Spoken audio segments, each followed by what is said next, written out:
Hello everyone, आज हम लोग prose lesson first a girl with a basket William C Douglas का part 4 जिसमें एक्सप्लेनेशन 4, 5 और 6 लेकर आए हैं। पार्ट 3 में हम लोगों ने 1, 2, 3 एक्सप्लेनेशन किए हैं।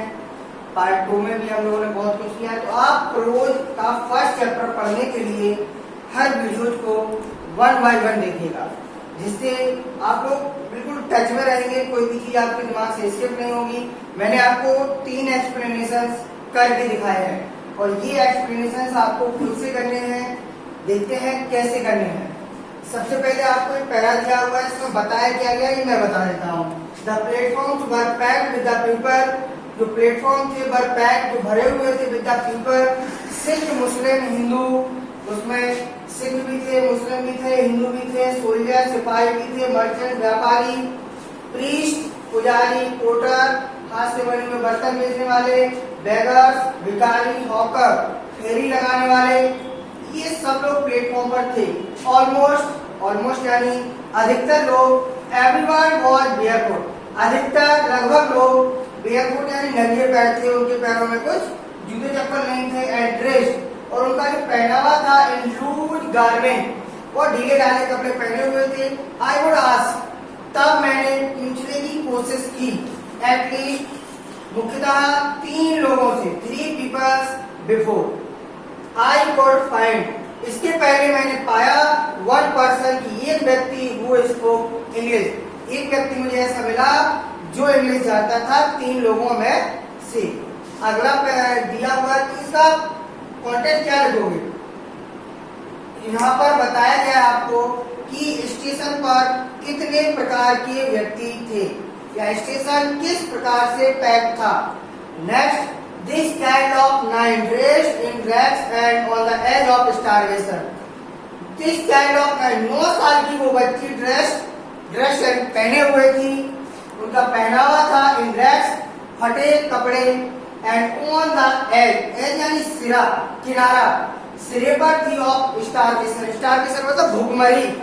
रेज यानी उठाना, हर चिन मतलब ये दाढ़ी, रीच इनटू द बास्केट तक पहुंची, and with all the pride और स्वाभिमान के साथ, एंड ग्रेसियसनेस आत्मसम्मान के साथ, ऑफ अ लेडी हैंडेड, एक औरत में जितना आत्मसम्मान होता है, हैंडेड यानी वापस कर देना, the money back to me यानी लेखक को, उसने सारा पैसा लेखक को वापस कर दिया। बेटा बहुत ज्यादा इंपॉर्टेंट है, सारे एक्सप्लेनेशन जो मैंने आपको कराए हैं और जो करने हैं आपको। इसके बाद द मोस्ट डिलाइटेड, ये बहुत ज्यादा इंपॉर्टेंट है। द मोस्ट डिलाइटेड, बहुत ज्यादा मेहनती, भावुक, एक्सेसिव भावुक, vendor was a beautiful girl, vendor यानी विक्रेता थी, वो एक सुंदर लड़की ऑफ 9 साल की, राइट मेरे सामने थी, इन फ्रंट ऑफ मी मेरे सामने खड़ी हुई थी। She had a lovely basket, उसके पास एक बहुत सुंदर बास्केट यानी टोकरी थी, विद हैंडल, जिसमें हैंडल लगा हुआ था, हत्था लगा हुआ था, एंड सी वांटेड, और उसको चाहत थी, वह चाहती थी ₹1.5 फॉर इट, ₹1.5 उसको चाहिए थे, या उसको 30 सेंट भी बोला जाता है। She was an earnest pleader, earnest pleader मतलब होता है विभिन्न अच्छा तर्क देने वाली, गंभीर तर्क देने वाली, ये अर्नेस्ट प्लीडर। ये आपके आज के पैसेज है। इसके बाद अब हम चलते हैं कुछ क्वेश्चन जो आपको करने हैं, क्योंकि पूरा चैप्टर आपको हिंदी में, इंग्लिश में एक्सप्लेनेशन भी करके बताए गए हैं, तो आपके मैच टू मैच क्वेश्चन हो जाएंगे। फिर भी रहते हैं तो आप कमेंट बॉक्स में जाकर मुझसे वो आंसर पूछ सकते हैं। तो आइए कुछ क्वेश्चन करते हैं। आपके सामने कुछ क्वेश्चंस हैं अगर बास्केट के, जो आपको खुद से करने हैं। बहुत इजी क्वेश्चंस है, बहुत ज्यादा इंपॉर्टेंट क्वेश्चन है। आप लोग अपने दिमाग में एक चीज रखिएगा कि स्टार्टिंग के चैप्टर्स और लास्ट के चैप्टर्स बहुत ज्यादा इंपॉर्टेंट होते हैं। मिड वाले ऐसा नहीं होते हैं, लेकिन स्टार्टिंग और लास्ट के चैप्टर बहुत ज्यादा होते हैं, क्योंकि या तो हम लोग स्टार्टिंग स्किप कर देते हैं या लास्ट। इसलिए आप सबसे पहले क्वेश्चन को समझने की कोशिश करिएगा। Where was the writer going, first question is here, where was the writer going, writer यानी लेखक, गोइंग यानी जा रहा था, कहाँ जा रहा था, फ्रॉम वेयर कहाँ से डिड ही स्टार्ट, उसने अपनी यात्रा कहाँ से शुरू की थी, हाउ डिड ही ट्रेवल, वह कैसे जा रहा था, तो लेकर कहाँ जा रहा था, the writer was going to Ranikhet, from here, from New Delhi, he started, how did he travel, he traveled by a car and a train also. What did the writer do to get a feel of pulse of nation, राष्ट्र की नस के बारे में जानने के लिए लेखक ने क्या किया था, so he would try to talk with at least 3 people whom he found a person who spoke English, by that he discussed about the current affairs, general topics, affairs, news of the day, ये answer ऐसे कुछ आपको लिखना है। Why did the writer fall in love with India? लेखक fall यानी पड़ गया, लव यानी प्यार में, भारत के प्यार में कैसे पड़ गया, जब कोई छोटी बच्ची से मिला था, लोगों से मिला था, तो मैंने लास्ट में जो आपको एक्सप्लेनेशन कराया है कि the people who were in villages as well as high offices have the high sense of self respect, ऐसा कुछ था, ये आपका आंसर हो जाएगा। ऊपर दी रिफ्यूजी चिल्ड्रन सेलिंग बास्केट, ऊपर कौन थे दी रिफ्यूजी, वो शरणार्थी बच्चे सेलिंग बास्केट, कौन थे, वो उन पेरेंट्स के बच्चे थे जो पाकिस्तान से इंडिया आ गए थे, पुअर पीपल्स के थे। Why did they call as refugee, उनको रिफ्यूजी ही क्यों कहा गया, because they left their property and homes and money in Pakistan and came India as refugee, so they called as refugee. Next, describe the things and scenes the writer saw on his way. Describe the thing, कौन सी चीजें, scene, कौन से दृश्य the writer saw यानी देखे on his way, अपने रास्ते में नई दिल्ली से रानीखेत तक। तो मैंने आपको बताया जब ट्रेन से जा रहा था तो बहुत सारे उन्होंने जानवर देखे, बहती हुई गंगा देखी, यमुना देखी, पेड़ पौधे देखे, अपनी ऊंचाई से ज्यादा टाइगर देखे, पैंथर्स देखे, स्नैक्स देखे, मंकीज देखे, ओवर राइडिंग देयर चाइल्ड, ये सब चीजें उन्होंने देखी, वो आपको लिखना है series wise.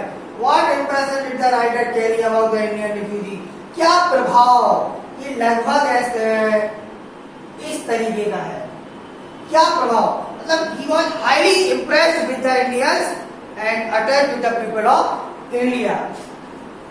Which vendor among these children, which vendor, कौन सा वो विक्रेता था, among यानी बीच में, children उन बच्चों के बीच में कौन सा विक्रेता था, drew यानी खींचना, आकर्षित करना, उनका ध्यान, attention यानी ध्यान, किसका, लेखक का, most यानी अधिक, and why क्यों, because she was earnest pleader, she was so beautiful, she was so aggressive and requesting to the writer to purchase his her basket. Why did the little children descend on the writer like locusts? Important question, सारे ही important हैं, यहाँ ये नहीं कह सकता हूँ कि कौन सा नहीं है, सब important ही लिखी है मैंने, बुक में आपकी कम से कम 15 और 16 दिए हुए हैं, मैंने सिर्फ 10 लिखे हैं। That means ये आपके मैच टू मैच आते रहते उस समय। Why did the writer little children descend on the writer like locusts? Locusts यानी टिड्डियों का झुंड, टिड्डियों का झुंड, बच्चे लेखक के ऊपर डिसेंड यानी गिरना, टिड्डियों के झुंड की तरह क्यों पड़े थे, क्यों पड़े थे, क्योंकि वो एक अमेरिकन था, रिच पीपल था, वो बच्चे जानते थे कि वो हमारा सामान हमें ही खरीद लेंगे। What forced the writer to buy the little girl's basket? जब उन्होंने पैसे दिए थे तो उसने वापस कर दिए, इससे उसकी स्वाभिमान को ठेस पहुंची। इस सब चीज को महसूस करने के बाद लेखक ने सोचा कि उसकी रिया को हम खरीद लेते हैं। What is the reason that hundreds of people in Pakistan?